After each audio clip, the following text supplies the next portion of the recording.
Hey guys. Alright, so this will be my first ever guide in a Path of Exile video. This build has been pretty fun, and so I wanted to share it. I'm not the original creator of this build. However, those that have been playing this build does not have it updated, but I did decide to sort of dive into it a little bit more and see if I could increase the damage. Reason being is because this item was actually nerfed. Bearer's Anguish, I believe before the 0.2.1 update, it used to crit, and so it actually did a lot of damage scaling with crit, but that's been changed now. So anyways, I'll start with the items that I have in game. This build is actually very unique heavy. I'm using about 5 uniques in this build to make it work. Actually 6 counting in the charm. So our main item here is Bearer's Anguish, Dowsing Charm. Effect of this is if you get ignited, you ignite enemies in your presence, dealing 500% of your maximum life when used. It does a lot of damage scale when we're scaling with HP. So for this to make it work, the other unique we need would be Pragmatism Explorer Armor. This would make us not use any charm charges when we use them. So whenever this procs, this makes it so it doesn't use any charges. And then we have our Bijouborn Belt. These are like the top 3 items that you need, right? Bijouborn Belt. This one just gives us 3 charm slots, and the most important effect for this one is actually the reduced charm effect duration, because the charms, when it's used, lasts for 3 seconds, and so we don't want to be waiting for 3 seconds to do another damage. We want to do damage as much as possible. So you want to get at least 50% reduced charm, or at least 40 to reduce it to 1 point something seconds. Getting reduced charm effect of 50% would drastically reduce it to 1.5 seconds instead of the full 3 seconds, which is good. I believe if you corrupt this, you might be able to get more of a reduced charm effect, but 50% is good. Aside from that, the other unique we're using would be Black Flame Amethyst Ring. This ring is really good. It gives us 50% more magnitude of ignite. However, it does reduce the ignite on enemies. Another important thing about this item is that enemies ignited by us takes chaos damage instead of fire damage from ignite. So how that works is initial hit would be fire damage, but then the damage over time that they're taking from ignite would be then chaos. So that's really good because we can opt out on building fire exposure, fire penetration nodes in the tree, which is good. The last 2 unique items that I'm using would be Alpha's Howl. Alpha's Howl is good because of the presence radius. If you press Alt real quick, you can pin this, right? I'm gonna take it away. So if we hover on presence, we'll see that's how big our presence is.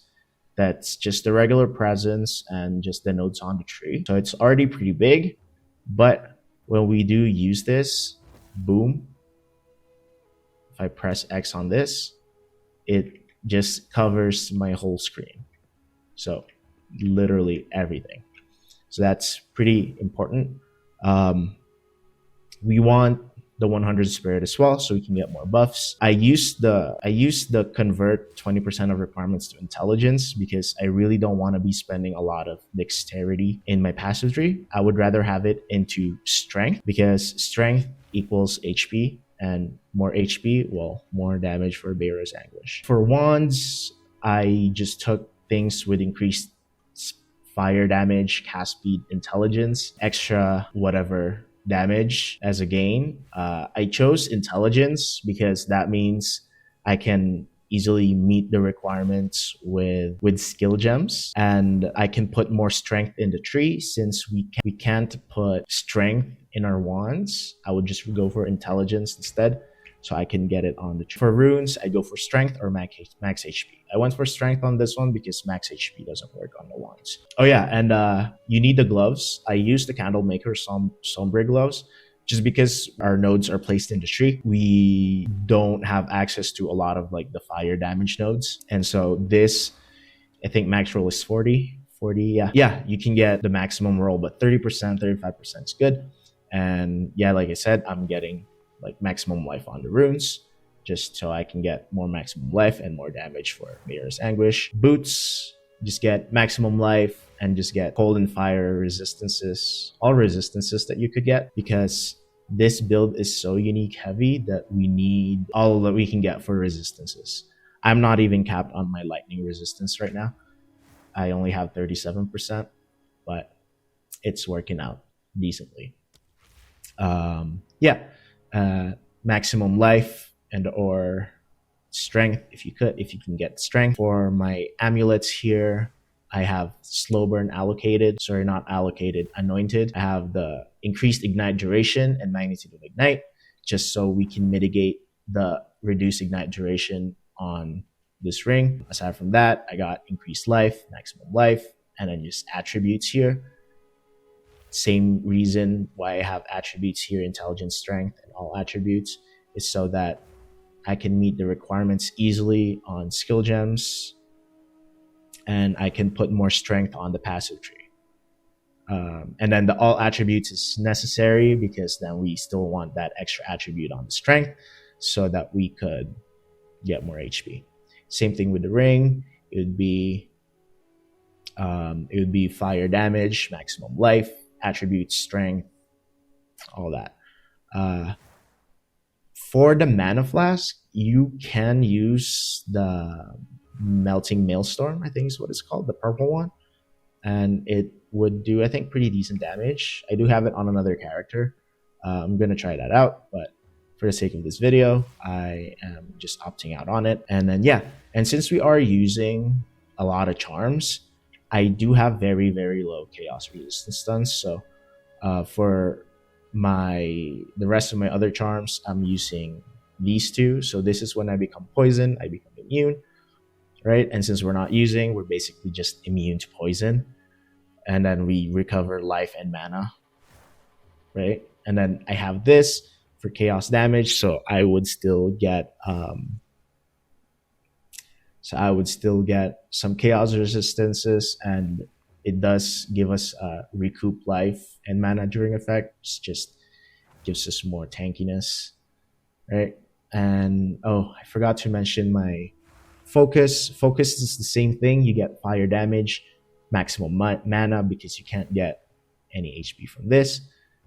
Critical hit chance just to boost our spell crit, and then attribute, and then some resistances if you could, like I said, so that we can still cap our resistances.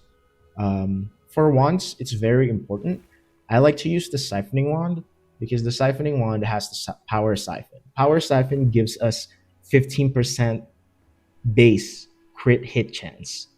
That's huge. And if we partner it up with ambush and then pinpoint critical, we can get up to like 62%. If we take some notes in the tree, this can go up to like 70%, I believe. But yeah, and that's really all we need. I can crit decently with 62%. Yeah, and to go over the skills here, this is what I'm running.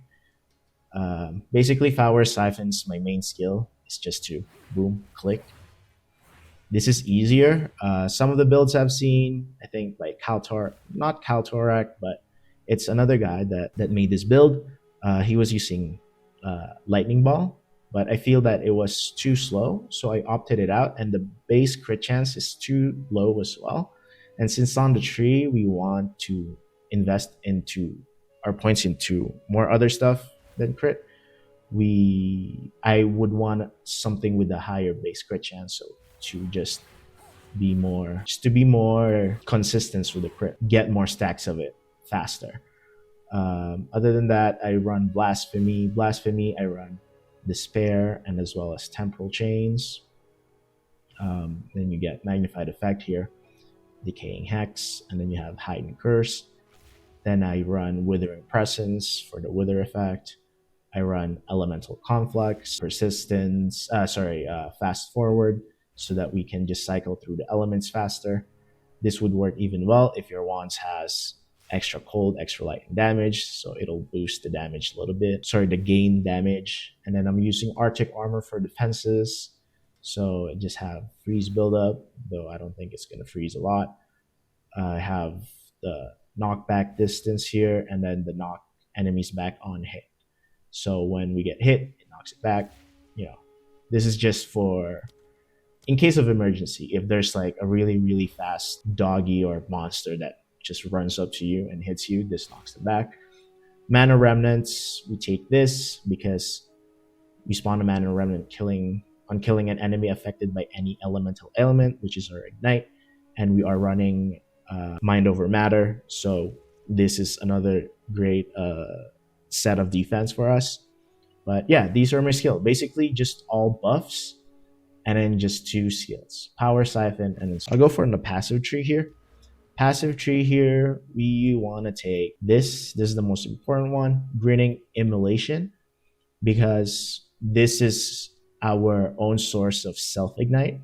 Is whenever we crit, we get ignited, but because of Varus Anguish, we are immune to it, but it still activates.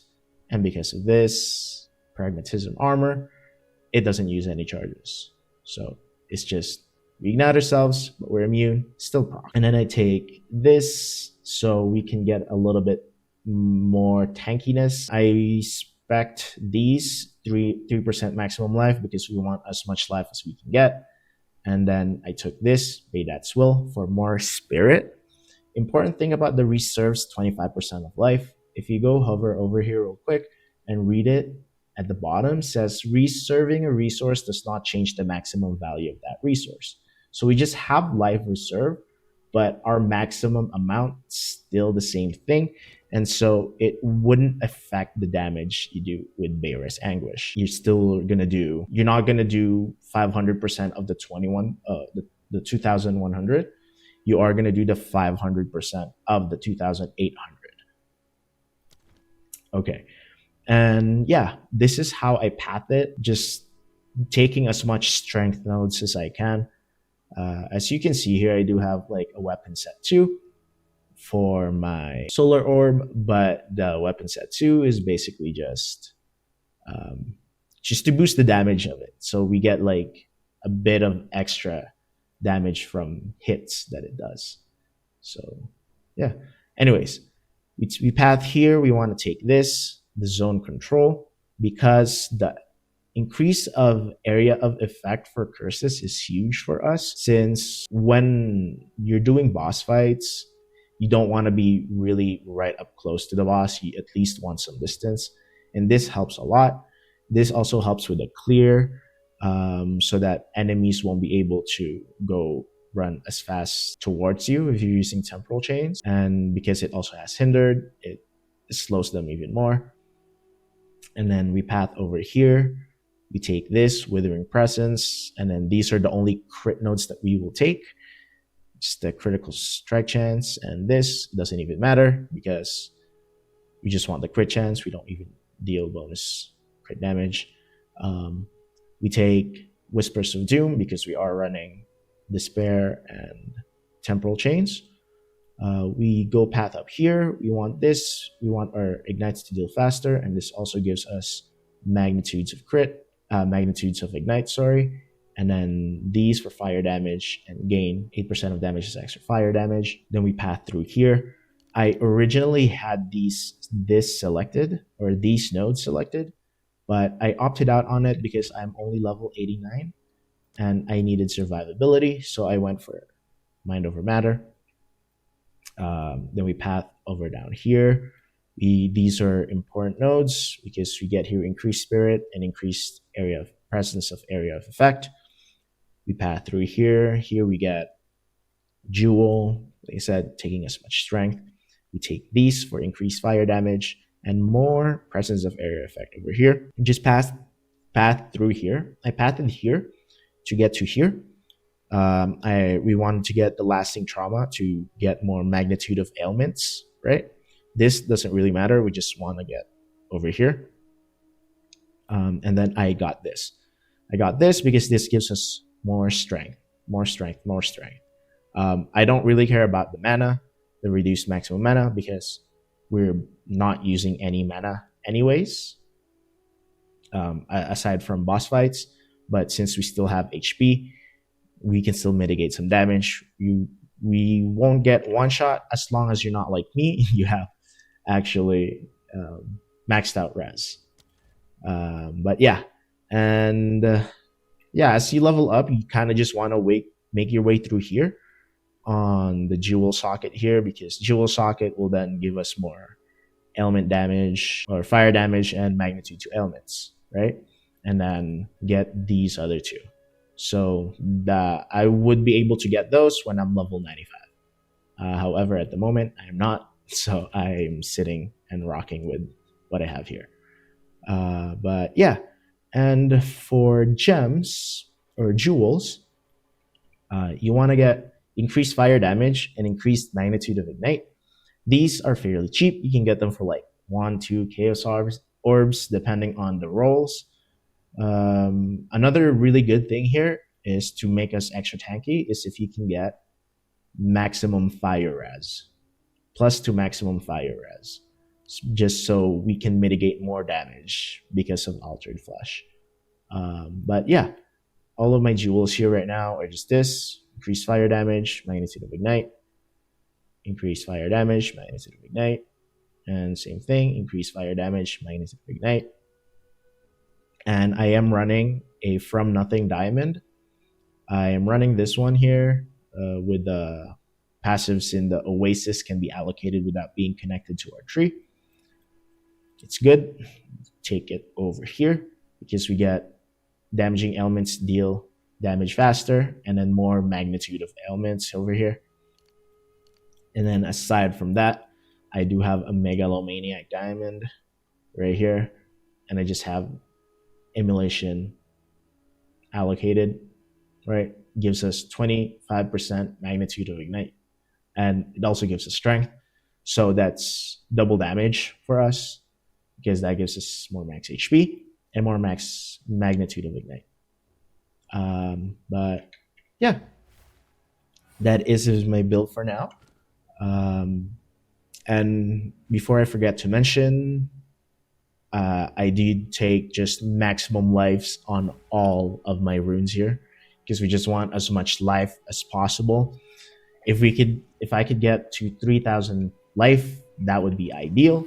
But because of intelligence requirements, I have to opt out on some of the strength nodes on the tree here to put into dexterity and intelligence just to meet the requirements. But it is what it is. Anyways, that is it for my build. I hope this helped a little bit. And if you are willing to try the build, please put a comment down below. Or if you have any questions, just leave a comment below and I'll answer them. And yeah, I hope I can make more builds in the future. Thanks for watching. Peace.